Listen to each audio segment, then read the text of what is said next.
Қытайдың зұлым билігі өзіндегі 3 миллион этникалық қазаққа күн өткен сайын қысымын көшейтіп, аудан-ауылдарда тіміскілеп, кім Қазақстанмен байланысты, ол кәріме жас па бәрібір, кім болуы қатты назар, шетінен ұстап, консул-әкелер мен түрмелерге тоғытуда.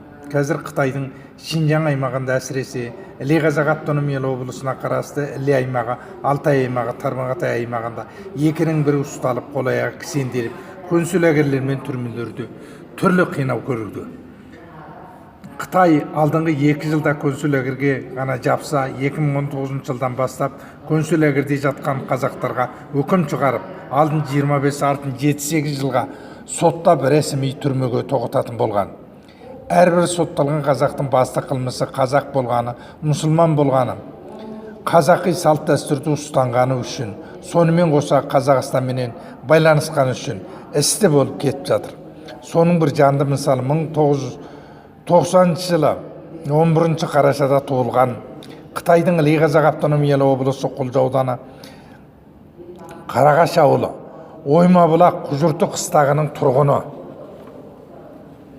Баймұрат Наурызбекұлы.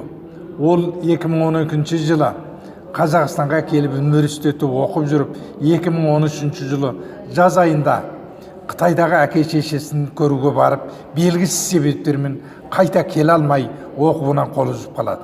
Міне осы азамат 2017 жылы март айында Қытай сақшылары Қазақстанға барғансың деген сылтауменен ұстап, 1,5 жыл консул-әкелерге қамап, жақын арада еш себепсіз 10 жылға соттап жіберген.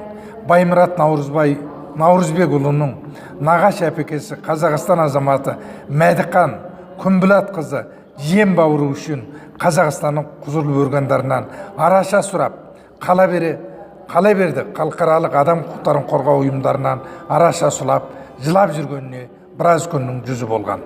Құрметпен жазушы Құнанбай Байженұлы. Менің WhatsApp телефоным 8747 287 4006.